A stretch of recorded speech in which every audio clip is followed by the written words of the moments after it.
Welcome back to another technical video. Today, we're going through your question, answering it, and hopefully finding that solution you need. Guys, remember to stay just a little bit crazy, just like me, and hopefully get to that resolution. Now, let's get on to the video.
And that's it.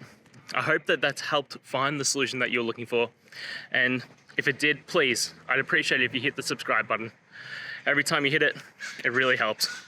Now, I'll see you next time you need some technical help. And until then, have a good one.